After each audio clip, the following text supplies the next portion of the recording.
Estrategias de Dark Social. Todo sobre generación de demanda B2B.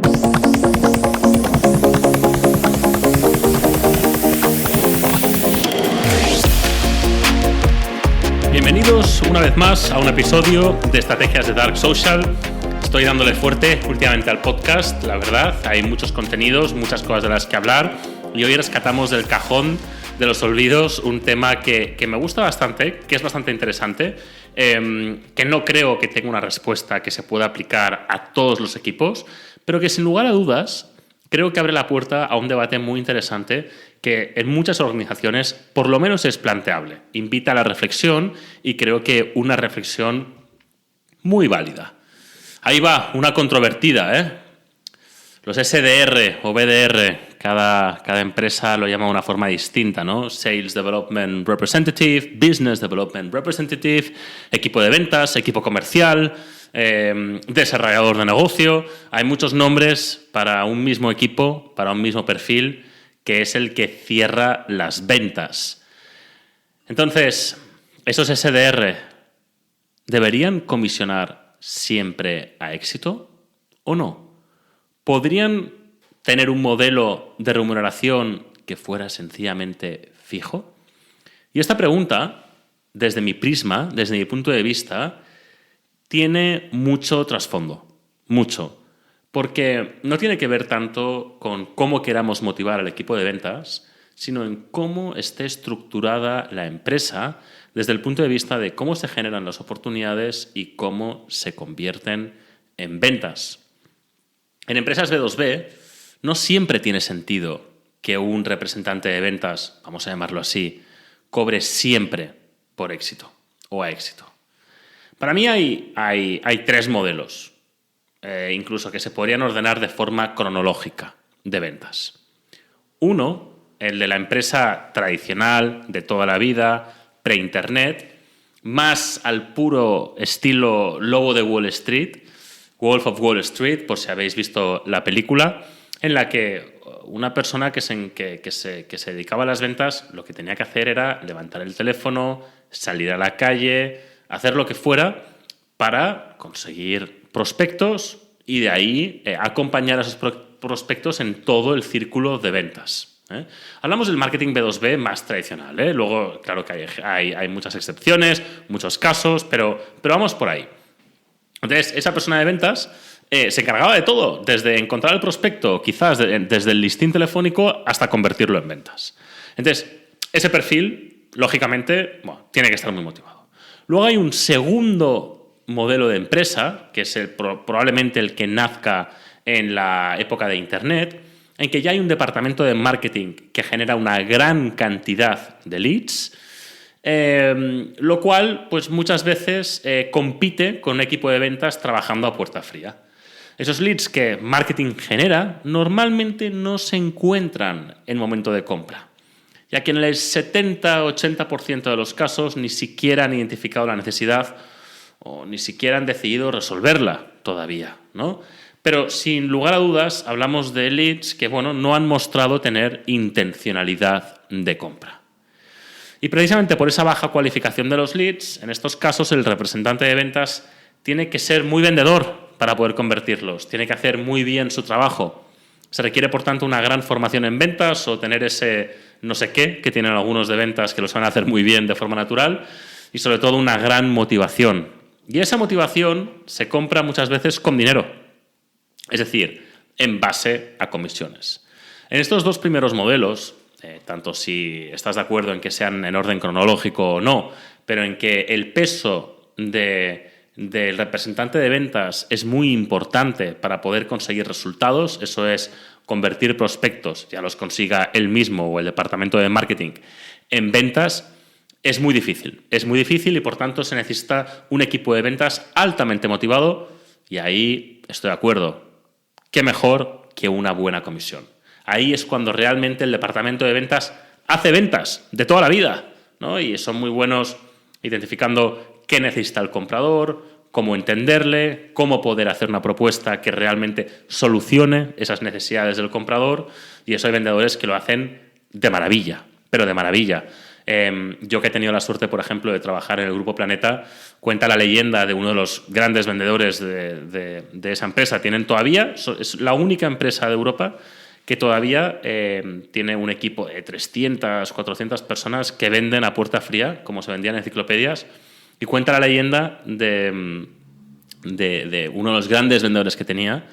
Era tan bueno que un día en Barcelona llegó un portaaviones de la Marina de Estados Unidos. Y el tío, ni corto ni perezoso, cargado de motivación, se subió al portaaviones a vender. Era un crack, ¿no? O sea, hay perfiles así, que son muy buenos. Y efectivamente, cuando cobran a variable, pues qué mejor.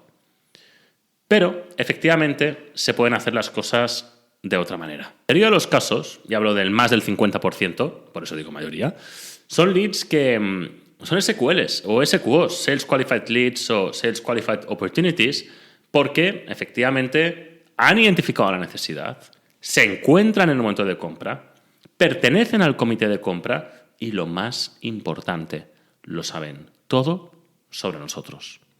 Esto es muy importante, porque significa que no solamente han identificado la necesidad, sino que ya saben cómo les podemos ayudar a resolverla. Entonces, claro, en este modelo, ¿qué es lo que pasa? Marketing genera muy pocos leads. Es que genera pocos leads. Pero esos leads, efectivamente, como digo, han identificado la necesidad, están en el momento de compra, pertenecen al comité de compra y saben todo sobre nuestra solución. Y porque el lead está listo para comprar, no se requiere un vendedor que te acompañe durante todo el proceso. Se requiere un consultor. ¿Cuál es la diferencia entre un vendedor y un consultor a efectos de poder explicar el mensaje que quiero trasladar únicamente? No lo saquemos de contexto. En este sentido, siguiendo con mi hilo argumentativo, para mí un vendedor es alguien que acompaña desde que se tiene que identificar la necesidad hasta que se cierra esa oportunidad en una venta. Significa que es alguien que efectivamente te está mandando a puerta fría y te está diciendo: necesitas un nuevo software de contabilidad, y tú le respondes: ostras, pero tengo uno que va bien. Y ahí el vendedor te tiene que decir: no, mira, pero es que, fíjate, no tienes este problema, no tienes este otro problema, no tienes este otro problema. Lógicamente hay muchas formas de vender, y no sería como lo haría yo. Pero, para que se me entienda, es alguien que tiene que hacer todo ese trabajo. Es un proceso muy largo, porque lo que tiene que hacer es convencer de que lo compres. En este caso, y quédate con esta palabra de convencer, el ejercicio de convencer no lo hace el vendedor, lo tiene que hacer marketing. Marketing, y lo hace al por mayor. Quédate también con esta palabra, al por mayor. Quien convence es marketing. Por tanto, el rol, en este caso, del consultor, ya no del vendedor, no es convencer, sino que es explicar, resolver las dudas que pueda tener esta oportunidad, porque ya lo sabe todo de nosotros, porque lo ha hecho marketing.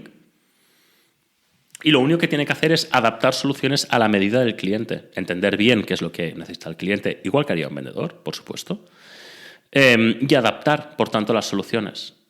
Hay una curiosidad aquí. Este tipo de vendedor, es decir, el consultor, puede rechazar oportunidades. Puede hacerlo, siempre que detecte que la solución no se ajusta a lo que el lead busca. Así aseguramos una mayor satisfacción de los clientes.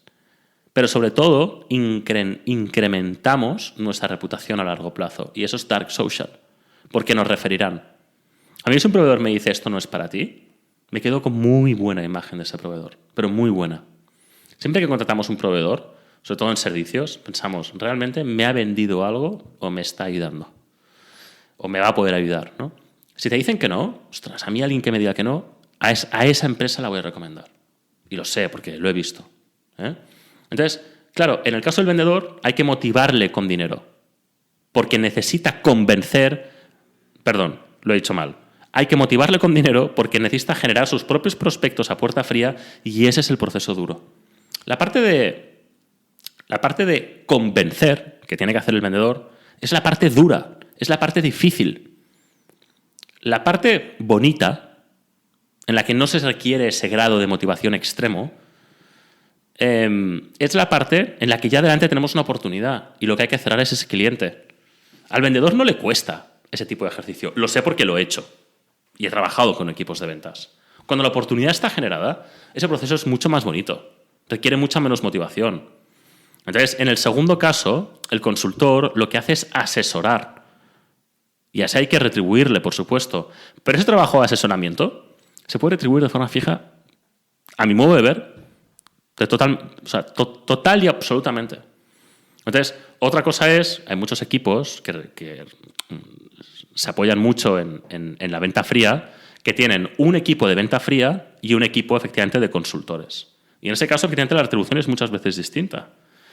Entonces, no digo que siempre tenga que ser así, pero sin lugar a dudas es muy interesante abrir la puerta a este modelo, porque cuando tienes un consultor, y ahora ya rizo el rizo y doblo la apuesta, cuando tienes un consultor que cobra un fijo, es cuando es capaz de decir que no, es cuando es capaz de abstraerse por completo de lo que la empresa quiere vender, de lograr sus objetivos personales económicos y adaptarse por completo a lo que el cliente realmente necesita. Es decir, no hace falta que le estemos diciendo que no a las oportunidades, como decía antes, ¿no? En el mejor de los casos, y en la mayoría de los casos, lo que conseguimos son asesores, consultores, que construyen necesidades perfectamente adaptadas a lo que el cliente necesita y no adaptadas a lo que el consultor o el vendedor quiere vender por la retribución económica. Claro, eso es súper interesante para una empresa. Es súper interesante. ¿Y eso cómo se consigue, en mi experiencia? Teniendo un equipo de marketing que genera oportunidades cualificadas. Entonces, antes he pedido que te quedaras con dos palabras. La diferencia entre convencer, que para mí es lo que diferencia a un vendedor de un consultor, a efectos explicativos, y la segunda es al por mayor. Yo considero que este segundo modelo es mucho más rentable, no solamente, no por el hecho de que retribuyamos de forma fija a ese consultor, sino porque conseguimos tener un equipo de ventas o consultores, siguiendo con mi forma de pensar, mucho más pequeño. Porque ya no necesitamos tanto equipo humano para generar el mismo número de oportunidades que no de prospectos o de leads. Porque eso lo hace marketing, como decía, al por mayor, con una buena estrategia de contenidos, distribuyendo donde tenemos que distribuir, creando campañas donde tenemos que crear campañas, con los contenidos que realmente resonan entre nuestro público. Eso es lo que realmente interesa, porque es lo que consigue que el coste de adquisición por lead o por prospecto baje muchísimo, porque ya no hay tantas personas involucradas, y luego el coste de adquisición también baja porque ya no tenemos tantos vendedores. Claro, el cambio, el impacto que supone eso en una estructura que esté apalancada sobre alguno de los dos modelos previos que mencionaba, es decir, o solamente los vendedores generan prospectos o ya marketing que está generando leads que convierte el equipo de ventas, pero debido al bajo porcentaje de conversión se necesita un gran equipo de ventas y una gran inversión en marketing. Aquí lo que necesitamos es un buen equipo de marketing y muy pocos consultores. Claro, estamos por completo reestructurando no solamente el modelo de negocio de esa empresa, en la parte de adquisición de facturación nueva, sino la estructura de estos departamentos. Entonces, el impacto es muy importante. Pero bueno, respondiendo al título de este episodio, al vendedor efectivamente hay que motivarle con dinero para que haga su trabajo, para que consiga convencer a las personas para mostrar interés por nuestras soluciones. En el segundo caso, recompensamos al consultor por asesorar. Y esa labor de asesoramiento en muchos casos no tiene por qué ser variable, sobre todo si lo que queremos hacer es construir soluciones a la medida genuina de las necesidades de nuestro cliente. Entonces, no digo que siempre tenga que ser así, por supuesto, pero como decía al principio de este episodio, yo creo que es muy interesante abrir el debate. Sobre esto y sobre mucho más estaremos hablando en el bootcamp que organizo a mediados de mayo de 2025, sexta edición ya, está generando muchísimo interés. Si te quieres apuntar, te recomiendo que lo hagas ya. Además, los precios van subiendo a partir del día 30 de abril y espero que te guste. Tienes más información en la descripción de este episodio, sino en performancemedia.io, y también me puedes escribir directamente a través de mi LinkedIn para que te dé más información. Gracias por haber estado conmigo un episodio más en Estrategias de Dark Social. Si quieres estar al día sobre lo último en estrategias de generación de demanda B2B para SaaS, por favor, dale al botón de suscribirse y así no te perderás ni un solo episodio nuevo. Muchísimas gracias.